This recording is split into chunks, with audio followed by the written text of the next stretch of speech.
Greetings 11th class political science students, welcome back to our channel. Today we are here back with the chapter legislature part 7. In the last class what we have discussed, we have studied basically the law process of our country, law making process, in which we have discussed type of bills in our country along with their passing process. We have discussed that from how many stages a bill goes through to become a law, right? We have also understood the contribution of the president, the role of president in the law formation of the country. And today the thing that we are going to discuss is how does the parliament control the executive. Whenever we use term that India is having parliamentary form of government, every time we say two things. First, that there are two type of executive, real and nominal. But the second most important feature of parliamentary form of government is that executive is responsible towards legislature, right? It means legislature is controlling our executive. It is putting a lot of the controls over our executive. So in this video particularly we are going to discuss the same thing, that by which manner the parliament can control the executive, right? So let us start now. In a parliamentary democracy, the executive is drawn from the party or a coalition of parties that has a majority in Lok Sabha. ये बात हम कब से discuss करते आ रहे हैं? In the chapter executive also we have discuss the same thing कि हमारी कंट्री में एग्जीक्यूटिव कौन फ्रेम करता है, एग्जीक्यूटिव कौन होता है, एग्जीक्यूटिव बनती कैसे है? जब हमारी कंट्री में इलेक्शंस हो गए तो इलेक्शंस के बाद क्या होता है, जिस भी पार्टी को मेजोरिटी मिलती है, अगर एक सिंगल पार्टी एबल नहीं है मेजोरिटी गेन करने में, देन टू और more than two party also they can come together for the formation of the government, right, and for the attainment of majority also. तो अब जिसकी गवर्नमेंट बनेगी, यानी जिसकी मेजोरिटी है, उसको आपने क्या कंसीडर करना, जिसकी गवर्नमेंट बनेगी, वहां से हमारी एग्जीक्यूटिव अराइज होती है. Got it? It is not difficult for the executive to exercise unlimited and arbitrary powers with the support of the majority party. अब देखो क्या पोजीशन हो सकती है. ऐसा भी हो सकता है कि एक सिंगल पार्टी एबल है गवर्नमेंट को फ्रेम करने में, और ऐसा भी हो सकता है कि एक मेजोरिटी एक पार्टी को नहीं मिली तो कई सारी पार्टी मिलकर गवर्नमेंट फ्रेम कर रही हैं. Now what will be the difference in two situations? अब देखो, मान लिया कोई एक मेजोरिटी बेस्ड पार्टी है, तो मेजोरिटी वाली है तो उसका बेनिफिट क्या होगा, that they can make law in the arbitrary form also. मतलब अगर किसी पार्टी को मान लिया मेजोरिटी है और हमें लॉ बनाने के लिए भी मेजोरिटी चाहिए होती है, राइट, तो वो बिल इजीली पास हो जाता है. तो इट मीन्स क्या है, suppose if any single party is able to get majority, then there is very much possibility that it can exercise the powers in arbitrary and unlimited form. Why? Because it is having the support of the majority party, right? So in such a situation parliamentary democracy में slip into cabinet dictatorship. यहां role शुरू होता है हमारी country की parliament का. क्यों? क्योंकि ये पार्लियामेंट्री डेमोक्रेसी क्या करती है, ये कैबिनेट की डिक्टेटरशिप को कंट्रोल करके रखती है, right, where the cabinet leads and house merely follows. Only if the parliament is active and vigilant can it keep regular and effective check on the executive. Right अब देखो, कई बार क्या हो सकता है कि अगर ऐसी सिचुएशन है जब मेजोरिटी वाली पार्टी है, तो कई बार क्या हो सकता है कि हमारी जो कंट्री की एग्जीक्यूटिव है वो डिक्टेटरशिप में कन्वर्ट हो सकती है, कहीं ना कहीं वो होने की कोशिश कर सकती है ना, क्योंकि हमारी जो लेजिस्लेचर होती है फिर उसको वही चीजें माननी पड़ेंगी एक टाइप से, because the executive is in majority, right. लेकिन अब क्या है, if our parliament is active and vigilant, then it can keep regular check, regular control over the executive, है ना. तो बहुत सारे मेथड्स हैं जिसके थ्रू हमारी कंट्री की लेजिस्लेचर कंट्रोल करके रखेगी हमारी एग्जीक्यूटिव को.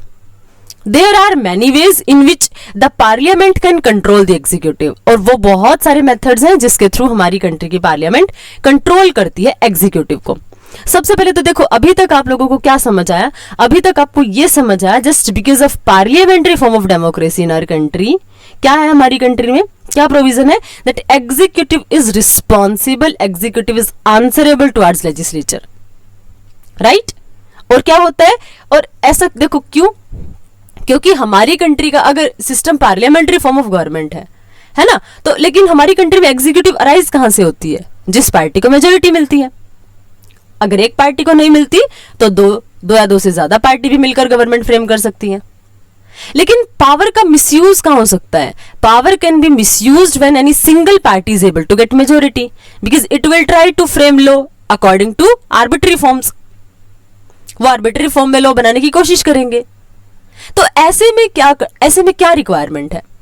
ऐसे में सबसे ज्यादा रिक्वायर यही है कि हम उस आर्बिट्री फॉर्म को, उस आर्बिट्री लॉ को बनने से स्टॉप कर दें, राइट?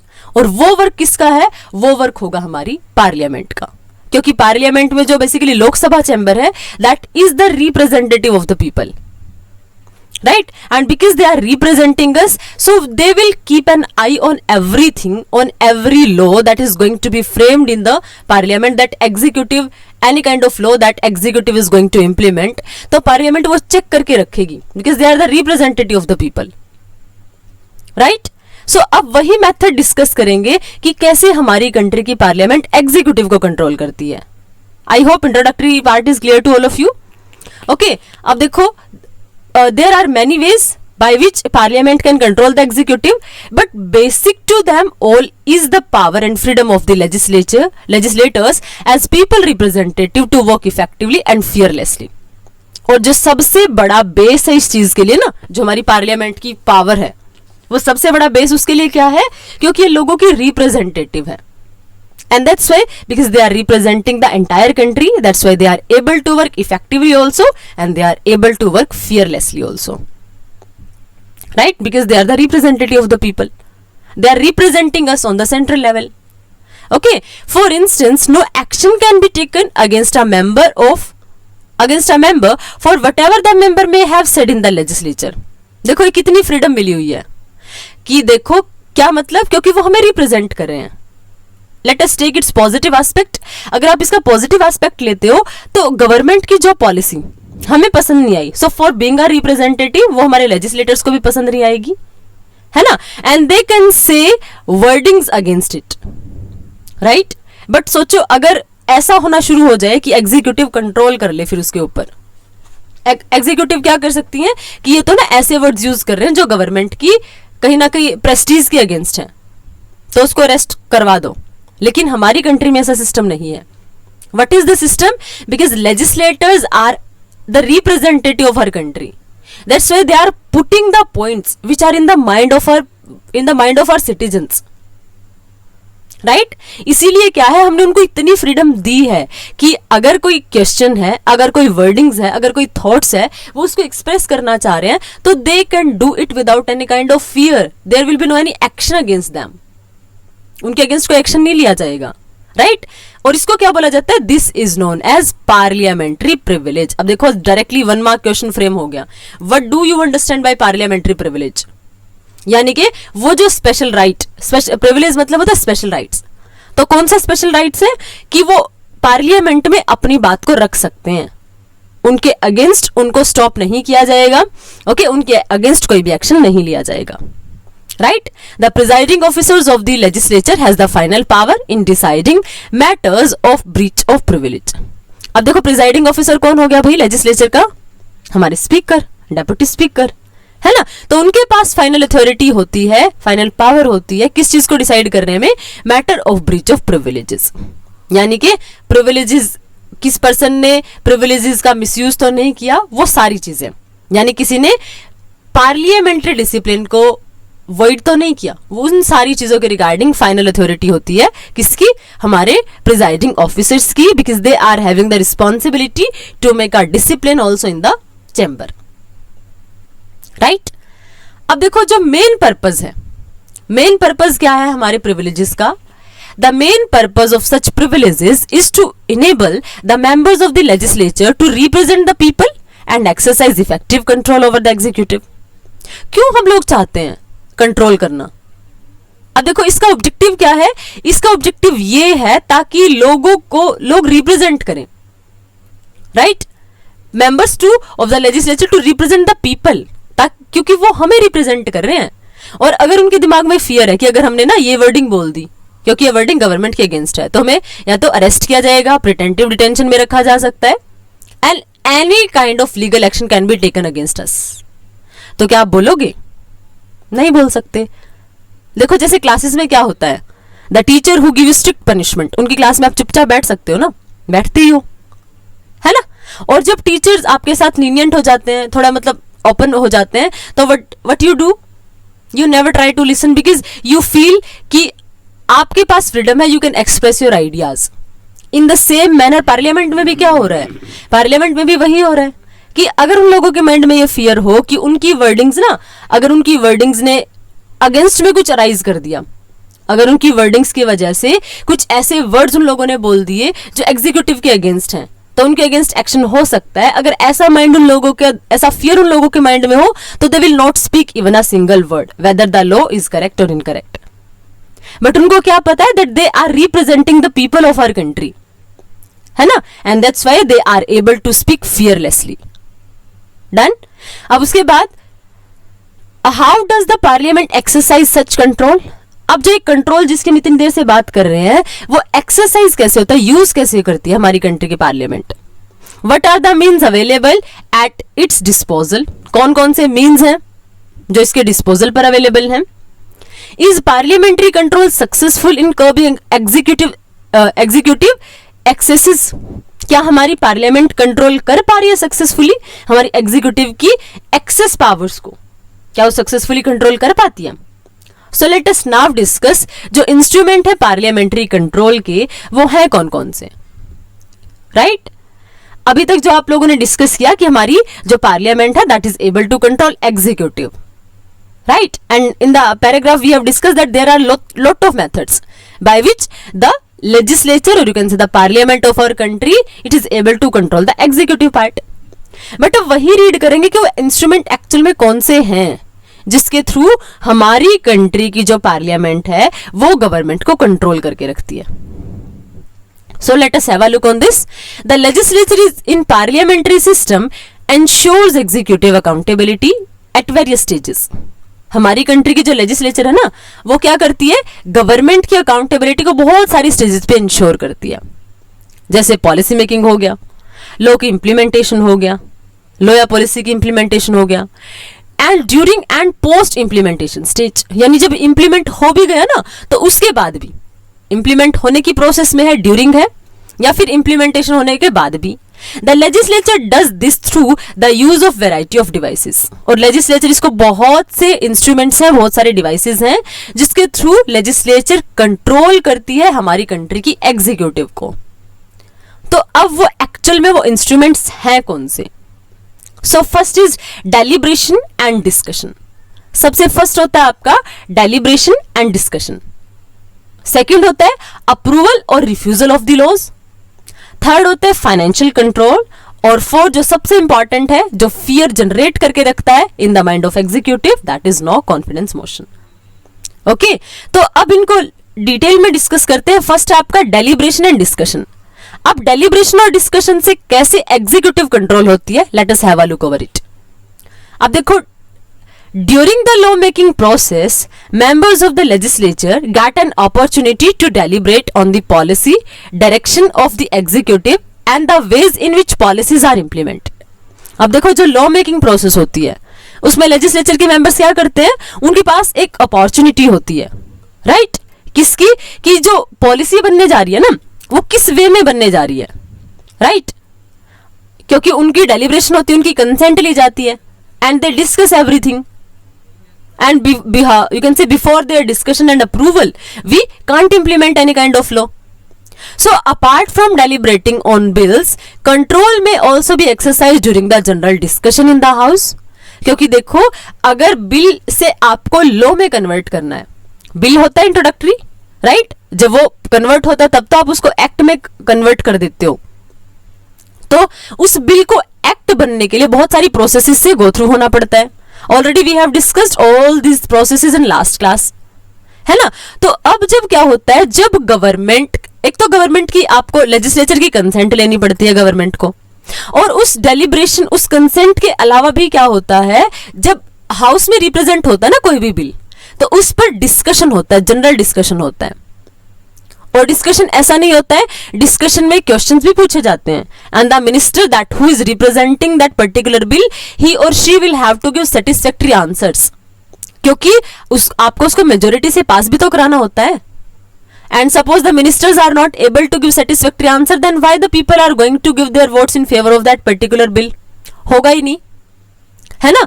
तो एक्सेस पावर एक्सरसाइज कैसे होती है, कंट्रोल एक्सरसाइज कैसे होता है, कि जनरल डिस्कशन के थ्रू भी। अब वो जनरल डिस्कशन किस किस मैनर में होता है? Question hour. अब देखो, स्टार्टिंग में जब भी पार्लियामेंट का सेशन चलता है, राइट, तो उसका स्टार्टिंग का आर होता है क्वेश्चन आर। नाम ही देखो इसका क्वेश्चन आर है।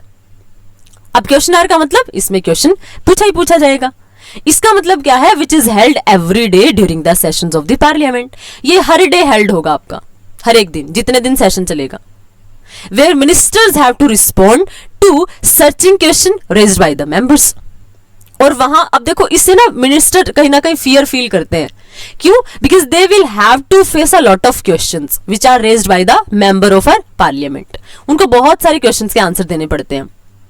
अब सेकंड होता है आपका, एक तो हो गया देखिए क्वेश्चन आर, मतलब स्टार्टिंग का सेशन ही शुरुआत इस बात से हो रही है। जैसे मान लिया आप क्लास में जाओ और आपकी स्टार्टिंग इस बात से हो रही है कि आपने क्या किया, आपसे क्वेश्चन आंसर्स पूछे जा रहे हैं, what have you got from this particular thing.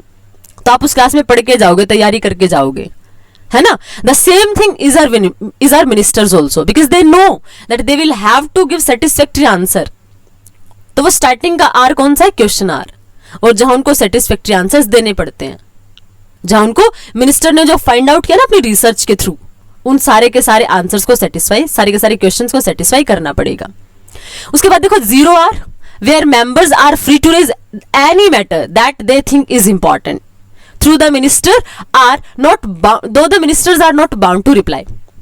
अब देखो, अब इनमें ना डिफरेंस भी बड़े अच्छे से समझ रहे ना, क्योंकि देखो जो क्वेश्चन आर है ना, उसमें तो मिनिस्टर्स को रिस्पॉन्ड देना ही देना पड़ेगा। लेकिन देखो, सबसे पहले तो ये समझो जीरो आर क्या है। जीरो आर, इसको जीरो आर क्यों बोला गया है? क्योंकि ना 12 नून पे शुरू होता है, तो 12:00, क्योंकि हमारी वॉचेस 12 के बाद एक हम कंसीडर करके चलते हैं, 1 कंसीडर करते हैं, इसलिए इसको बोला गया जीरो आर।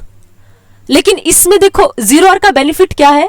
जीरो आर का बेनिफिट ये है कि कोई भी, जब हमारे पीपल ये फील करते हैं, जिसमें हमारे मेंबर्स ऑफ पार्लियामेंट ये फील करते हैं कि ये ना इंपॉर्टेंट है मैटर, जिसको डिस्कस किया जाना जरूरी है, तो क्या कर सकते हैं?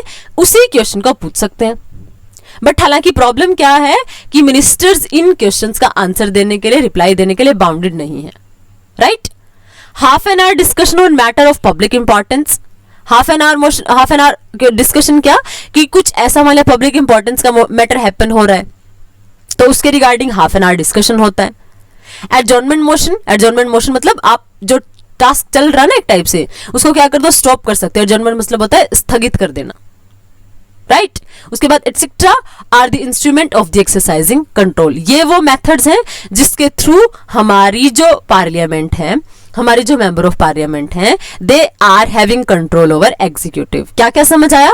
We are having a lot of methods by which our parliament can control the executive of our country, जिसमें सबसे फर्स्ट आपने पढ़ा डेलिब्रेशन एंड डिस्कशन, जिसमें आपने क्वेश्चंस की कैटेगरीज, क्वेश्चंस पढ़े, है ना, वो टाइप्स पढ़े कि जिसके थ्रू हमारी गवर्नमेंट को कंट्रोल किया जाता है। For example, we have discussed question hour, we have discussed zero hour, right? Along with that we have discussed half an hour discussion and adjournment motion। ये वो मेथड्स हैं जिसके थ्रू हमारी मेंबर ऑफ पार्लियामेंट कंट्रोल करती है हमारी executive को। Fine. अब देखो, इसमें सबसे effective, as I told you, कि जो जीरो आर है ना, जीरो आर में मिनिस्टर्स बाउंडेड नहीं होते हैं। If they are willing to answer they will give, otherwise they will not give. इसीलिए देखो क्या बोला गया है, the question hour is more effective method of keeping vigil on the executive and the administrative agencies of the government। क्योंकि देखो ये वाला क्वेश्चन आर जो है ये इंपॉर्टेंट क्यों हो जाता है, ये इंपॉर्टेंट इसीलिए हो जाता है क्योंकि यहां पर मिनिस्टर्स आंसर देंगे।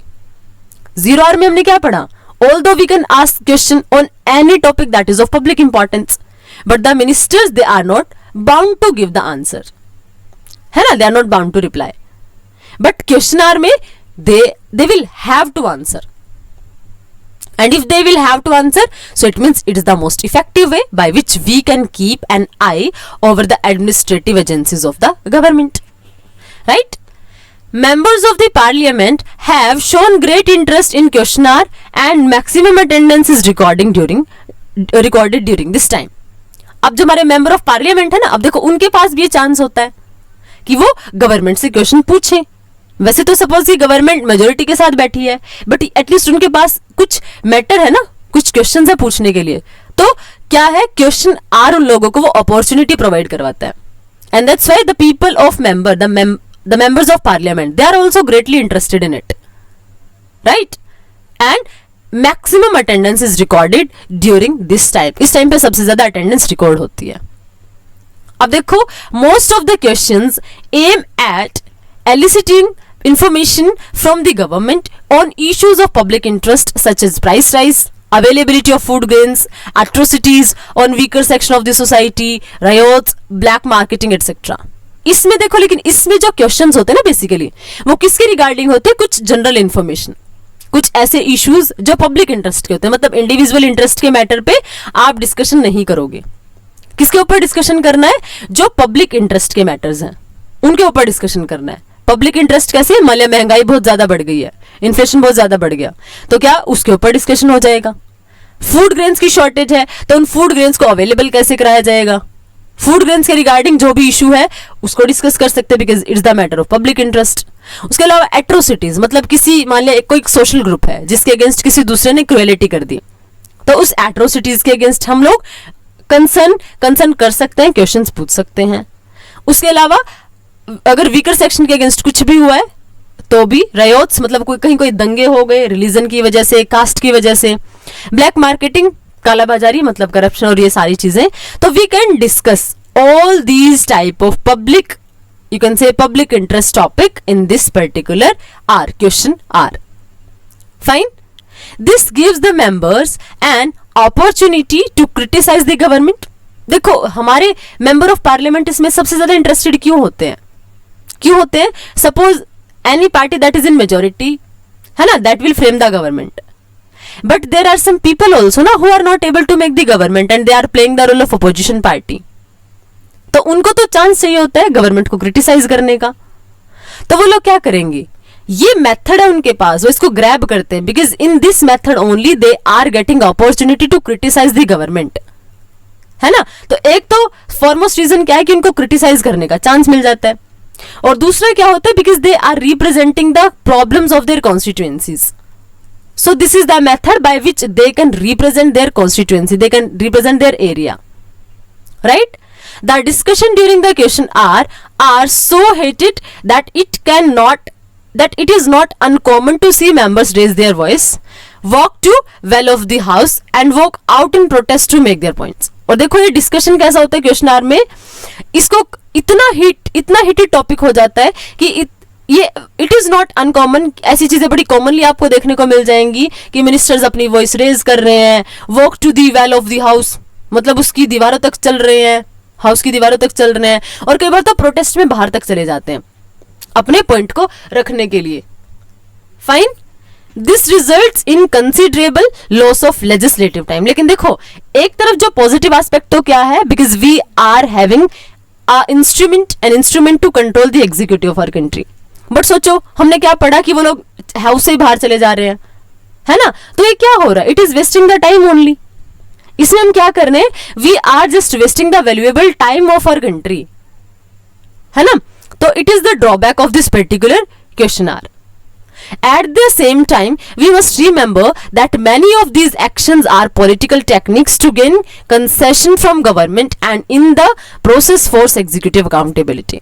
लेकिन हमें दूसरे टाइम पे क्या भी याद रखना चाहिए कि एक्शंस बेसिकली क्या होते हैं, पॉलिटिकल टेक्निक्स होती हैं, political techniques to gain concession from government से कुछ कंसेशन लेने के लिए, या फिर एक ऐसी process in the process for executive accountability, और हमारी एग्जीक्यूटिव है उसको ज्यादा अकाउंटेबल बनाने के लिए ये कुछ मेथड्स होते हैं। उसके अलावा अगर हमें लोगों का अटेंशन गेन करना है तो वो चीजें, मान ले देखो एग्जीक्यूटिव ने, गवर्नमेंट ने कोई लॉ बना दिया तो जानबूझ के ऑपोजिशन वाले क्या कर सकते हैं, उसको क्रिटिसाइज करेंगे, क्योंकि उनका काम ही क्रिटिसिज्म है। और वो ऐसा क्यों कर रहे हैं? Because they want to seek the attention of the people, right. So every time we are not able to say कि हर बार जो लॉज की क्रिटिसिज्म हो रही है, क्वेश्चन आर में क्वेश्चन पूछे जा रहे हैं, every time they are providing just positive aspects only. Sometime it is done for the political interest also, to attain the attention of the people, for the personal interest also, right? So this method, deliberation and discussion, we have discussed in detail. This is the most appropriate method by which we can have a control over the executive of our country, right? Okay, so we are having other instrument also, but we will not able to complete all of the instrument of controlling our executive in one video only. We will have to discuss these things in next video, right? So I hope question R is completely clear to all of you, and how it is ensuring the accountability and answerability of our executive, that is also clear to all of you, right? But if you are having any kind of doubts and query, you can ask your doubts and question in comment section. In next video, we will continue the same topic, that how does the legislature control executive. Okay. Till then, keep learning, stay connected. Thank you. Thanks a lot.